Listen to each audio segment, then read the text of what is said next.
ta vie, tu trouves que tout ce que tu fais, ça reste toujours inachevé.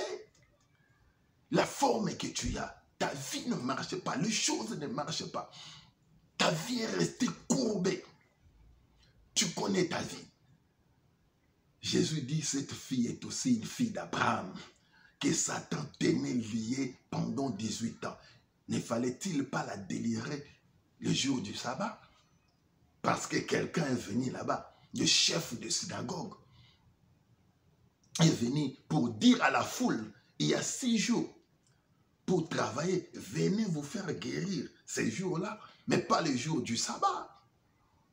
Il ne savait pas que celui qui était là, il était le maître du sabbat. Moi, j'aime Jésus. Jésus était des fois un provocateur pour montrer aux gens. J'aime, quelque part, Jésus dit, moi, il fait ces choses-là afin que vous sachiez que le Fils de l'homme est le maître du sabbat. C'est lui qui a établi le sabbat. C'est celui-là même qui peut marcher sur ses propres lois. Parce que c'est lui le maître. Il a établi les lois pour les hommes. C'est lui-même Dieu. Plusieurs fois dans la Bible, il l'a fait. Pour montrer qu'il est le maître du sabbat. Il dit, vous êtes hypocrites. Chacun de vous ne détache pas son âne ou son bœuf pour les mener boire le jour du sabbat. Cette fille qui est aussi une fille d'Abraham, vous prenez vos bœufs, vos ânes, vos ânes en valeur plus que les âmes du Seigneur. Vos bœufs, vous les prenez en considération. Vous les détachez pour les mener boire. Mais cette fille qui est pour moi une âme, regarde les chefs de synagogue. Pour leur bien, ils sont capables de marcher sur la loi, sur la parole de Dieu. Mais pour une âme que Satan tenait pendant 18 ans, d'ailleurs, ils étaient incapables de délivrer cette femme. Au lieu de se réjouir que Jésus a délivré une femme qui était courbée, nous connaissons cette femme, elle est restée avec nous, elle souffrait. Pendant 18 ans, elle est restée courbée. Au lieu de se réjouir, et lui, il fait sortir la loi pour dire qu'il ne fallait pas faire les miracles le jour du sabbat. Il ne savait pas que Jésus-Christ, lui, est le maître du sabbat. J'aime Jésus. C'est lui que nous prêchons. Bien-aimé, donne ta vie à Jésus. Bien-aimé, nous allons prier avec vous dans le cadre de Micho Kaembe Ministries avec votre humble serviteur, l'apôtre Micho Kaembe, le plus petit de tous les apôtres. Nous allons prier avec vous jusqu'à ce que ta vie prendra la forme de Dieu. Je dis, le thème, c'est ta vie doit prendre la forme de Dieu. Tu dois te révolutionner. Si les choses ne marchent pas, nous allons prier avec toi. Partout où tu es dans le monde, à travers le monde, quel que soit le continent où tu te trouves, si tu es en Afrique, si tu es en Europe, en Asie, Amérique, Océanie, nous allons prier, nous allons chercher la face de Dieu. La main de Dieu n'est pas courte pour toucher ta vie. Nous allons prier avec toi jusqu'à ce que ta vie prendra la forme de Dieu. Je suis révolutionné et tu dois te révolutionner. Ta vie doit changer, les choses doivent changer. La forme que tu as, c'est la forme que Satan t'a donnée. La Bible dit que cette fille est aussi une fille d'Abraham. Ne fallait-il pas la délivrer de ces liens? Jésus-Christ a parlé des liens dans le même passage. Tu es lié. Les choses ne marchent pas. Tu as des liens. Si Jésus-Christ a dit cela, la Bible dit que cette fille est liée par Satan. Comment tu veux dire que des liens n'existent pas? Non. S'il y a des problèmes dans ta famille, si tu es lié dans ta famille, pour que les choses ne marchent pas, si on t'a limité, on a dit qu'il y a des choses que toi tu ne peux pas voir dans la vie, des choses que tu ne peux pas toucher, des endroits que tu ne peux pas arriver, nous allons briser ces liens-là de ta famille. Et ta vie prendra la forme de Dieu. La forme que tu as là, c'est Satan qui t'a donné cette forme-là. Nous allons prier. Ta vie doit prendre la forme de Dieu, bien-aimé. Ta vie doit changer de forme. Jésus-Christ est venu. La Bible dit qu'il a dit, femme, tu es délivrée de ton infirmité. Les gens voyaient physiquement la femme était courbée, alors que c'était des choses spirituelles. C'est Satan qui l'a rendue courbée. Tu vois comment ta vie est courbée. Tu vois ce qui se passe dans ta vie. Rien ne marche. Rien ne marche dans la vie de tes enfants. Rien ne marche dans ta maison. Rien ne marche dans ton mariage. Rien ne marche dans ton ministère. Rien ne marche dans ton travail. Rien ne marche dans tes projets. Rien ne marche dans ta vision. Rien ne marche dans tout ce que tu entreprends. Même si tu commences, au début, ça peut aller. Mais à la fin, tu verras que tout ce que tu commences n'arrive jamais à la fin. Nous prions un Dieu des œuvres. Un Dieu, nous ne prions pas un Dieu des œuvres inachevées. Non. Notre Dieu, il est le Dieu des œuvres achevées. Nous allons prier. Moi, je vais prier avec vous. Je veux que mon Dieu, le Dieu que je sers, le Dieu que je connais, il est capable, car rien n'est impossible à Dieu. Je vais prier avec toi. Tu dois te révolutionner. Ta vie doit changer. Ta vie doit prendre la forme de Dieu. La Bible dit, lorsque Jésus a dit cela, la femme s'est redressée. C'est-à-dire que la vie de cette femme a pris la vraie forme, la forme que Jésus lui a donnée. Ta vie doit prendre maintenant, à partir d'aujourd'hui. Nous sommes en 2020, ta vie doit prendre la forme que Jésus doit donner à ta vie.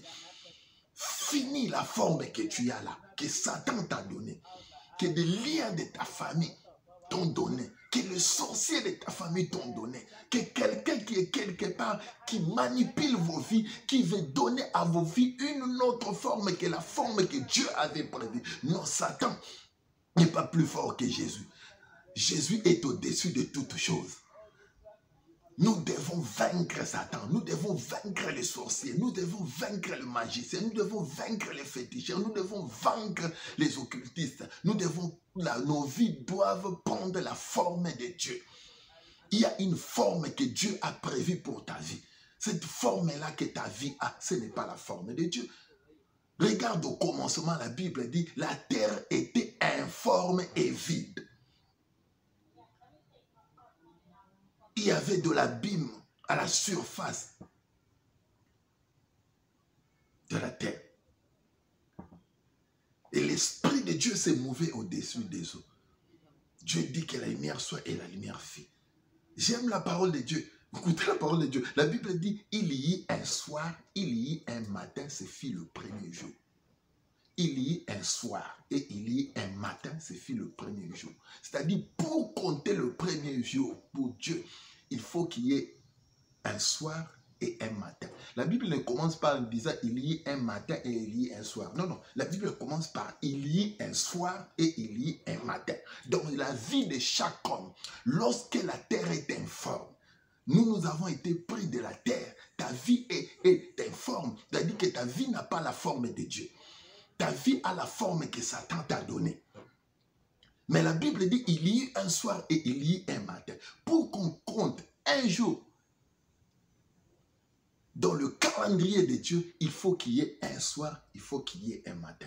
Oh, quand on parle d'un soir, on voit les ténèbres. Quand on parle de matin, on voit la lumière. Lorsque le ténèbre vient premièrement dans ta vie, sache que, quelle que soit la durée de la nuit, le soleil apparaîtra toujours, il y aura toujours un matin. C'est-à-dire que le ténèbre vient toujours avant. Les ténèbres est venu, il y a un soir. Sache que dans ta vie, s'il y avait un soir, il y aura toujours un matin. Parce que s'il n'y a pas un matin, on ne comptera jamais un jour. Pour que Dieu compte un jour, il faut qu'il y ait un matin. Il y ait un soir et il y ait un matin. Dans la vie d'un homme, il ne peut pas passer toute sa vie dans le soir. Même si ta vie commence par un soir, il y aura toujours un matin. Parce qu'un matin, il y a toujours quelqu'un là qu'on appelle l'étoile brillante du matin. Jésus-Christ de Nazareth, il doit venir dans ta vie. Il doit changer les choses. Il doit bouleverser les choses. Il doit chasser les ténèbres. La Bible dit que les ténèbres ne régneront pas toujours. Tu dois quitter cette forme-là que Satan t'a donnée. Pendant 18 ans, les choses ne marchaient pas. Elle était dans les temples, liée. Pendant 18 ans, c'est beaucoup. Les chefs des synagogues qui étaient là, incapables de délivrer cette femme, incapables de voir même les mauvais esprits. Mais il est capable le jour du sabbat d'aller ouvrir son âne pour l'amener boire. Mais il ne se soucie même pas de l'âme de Dieu. Nous sommes dans le temps où les hommes de Dieu, d'autres serviteurs de Dieu, ne se soucient même plus des âmes de Dieu. Ils se soucient des matériels. C'est ce que Jésus a fait comprendre à ces hommes. Toi, tu es chef des synagogues. Tu es responsable de l'église. Tu as une fille qui a un problème spirituel. Mais tu préfères ouvrir ton âne les jours du sabbat pour la mener boire. Mais tu ne sais pas ouvrir cette fille que Satan tenait liée pendant 18 ans. Tu es incapable. Mais lorsque tu vois la délivrance intervenir dans la vie de cette fille-là ou de cette femme, tu fais sortir la loi. Hypocrite, insensé. Il y a des gens comme ça, même dans des familles. C'est comme si c'est eux qui lient les gens. Lorsque quelqu'un va à l'église, il s'énerve. Lorsque quelqu'un prie, il s'énerve. Si tu vois quelqu'un s'énerver quand tu pries beaucoup, là, c'est un homme suspect. Il faut aimer la prière. Nous devons rester longtemps en prière. Nous allons faire des prières, des combats spirituels, même des délivrances. Nos vies doivent prendre la forme de Dieu. Ta vie, je te dis, écoute-moi, ta vie doit prendre la forme de Dieu. Et la forme que tu as là, ce n'est pas la forme que Dieu a prévue pour toi. Que Dieu vous bénisse. Je voulais vous parler aujourd'hui, en fait, de la délivrance, mais le thème c'était ta vie doit prendre la forme de Dieu. Que Dieu vous bénisse. Je suis votre humble serviteur. Nous allons prier ensemble. Nous allons faire des programmes en ligne. Vous allez aussi nous suivre sur notre chaîne YouTube, Michaud Kayembe Ministries. Que Dieu bénisse tous nos abonnés. Je prends le temps de prier pour tous nos abonnés sur notre chaîne. Partagez aussi nos liens. Demandez aussi aux autres de s'abonner sur notre chaîne. Dieu ne manquera pas de vous bénir. C'est cette manière-là pour vous de soutenir l'œuvre de Dieu. En partageant nos liens, en suivant la parole de Dieu, en demandant aussi aux autres de s'abonner, les membres de vos familles, vos amis et connaissances, de s'abonner sur notre chaîne YouTube, Michaud Kayembe Ministries.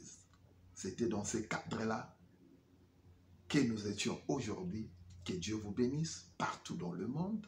Vous êtes en Europe, vous êtes en Amérique, vous êtes en Afrique, vous êtes en Océanie, vous êtes en Asie. Vous nous suivez sur notre chaîne YouTube. Que Dieu vous bénisse. Je prie pour vous. Je prends le fardeau de vos vies.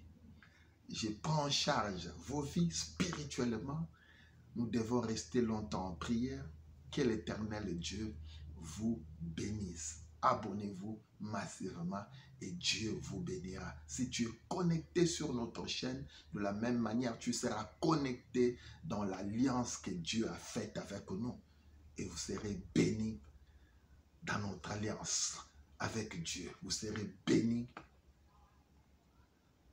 par nos prières. Vos vies vont changer au nom de notre Seigneur Jésus-Christ, Sauveur, le vainqueur de Golgotha, le lion de la tribu de Juda, le rejeton de David, la 4e personne dans la fournaise ardente, le ressuscité du 3e jour. Que le Seigneur vous bénisse. Au nom de Jésus-Christ, là où vous êtes, que la bénédiction de Dieu vous localise. Au nom de Jésus, j'ai ainsi prié. Amen. Bye.